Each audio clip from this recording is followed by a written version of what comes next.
भाजपा को शिकस्त देने के लिए आम आदमी पार्टी कांग्रेस में बढ़ी नजदीकी जमीन पर काम नहीं कर सकी। दोनों दलों का गठबंधन दिल्ली में धड़ाम हो गया। इसने दिल्ली की सत्ता पर 10 साल से काबिज आपको लगातार तीसरी बार बड़ा झटका दिया। वहीं कांग्रेस भी इस बीच वापसी नहीं कर सकी। दोनों राजनीतिक पार्टियां मिलकर वोटरों को समझाने में नाकाम रहीं। इससे वो अपने वोट दूसरे दल को शिफ्ट करने में भी नाकाम रहे। दो बड़े नेताओं की कैद व विवादों में रहा आपका चुनावी अभियान सिर नहीं चढ़ सका। एक साथ कई कारकों ने मिलकर के दिल्ली के 7 सीट को लगातार तीसरी बार भाजपा की झोली में डाल दिया। कथित शराब घोटाले में आपके कई बड़े नेता जेल में बंद हैं। मनीष सिसोदिया, सत्येंद्र जैन लंबे समय से तिहाड़ में हैं। अक्टूबर में सांसद संजय सिंह को भी ईडी ने गिरफ्तार किया। चुनावों के ऐलान के बाद मुख्यमंत्री अरविंद केजरीवाल भी तिहाड़ पहुंच गए। शुरुआती दौर में इसका असर आपके प्रचार अभियान पर दिखा। मुख्यमंत्री अरविंद केजरीवाल की पत्नी सुनीता केजरीवाल को प्रचार अभियान की कमान अपने हाथ में लेनी पड़ी।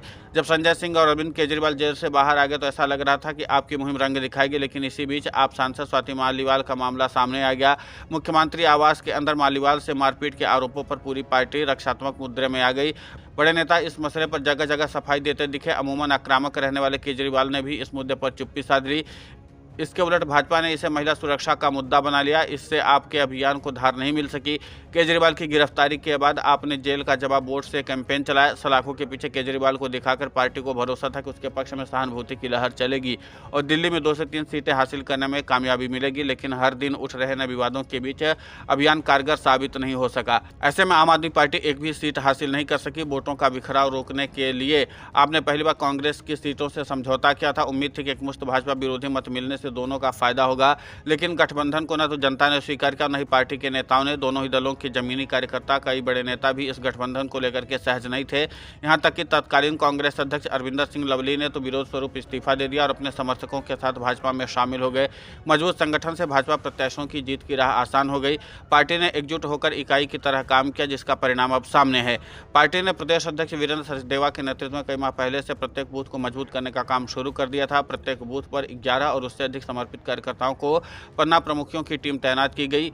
पिछले वर्ष मई जून में मोदी सरकार की उपलब्धियों को प्रचारित करने के लिए अभियान चला और उसके बाद लाभार्थियों को जोड़ने के लिए कार्यक्रम शुरू किया गया।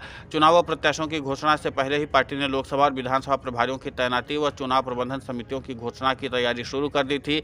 मार्च के पहले सप्ताह में प्रत्याशियों की घोषणा की गई। उत्तर पूर्व दिल्ली के सांसद मनोज तिवारी को छोड़कर अन्य सभी 6 सांसदों का टिकट काटकर पार्टी ने संगठन से जुड़े लोगों को चुनावी मैदान उतार। पार्टी का यह दांव सफल साबित हुआ और एक बार फिर से बीजेपी को यहाँ पर प्रचंड वोटों के साथ जीत मिली है और इसी के नाते से बीजेपी कम से कम दिल्ली में सभी 7 सीटें जीतने में सफल हो गई है। इसलिए एक बार फिर से माना जाने लगा कि प्रधानमंत्री नरेंद्र मोदी का प्लान सुपरहिट साबित हुआ है। Video desk amarujala.com। अगर आप ये वीडियो YouTube पर देख रहे हैं तो हमारे चैनल को सब्सक्राइब करें और बेल आइकन को दबाना ना भूलें। अगर आप Facebook पर ये वीडियो देख रहे हैं तो हमारे पेज को लाइक करें।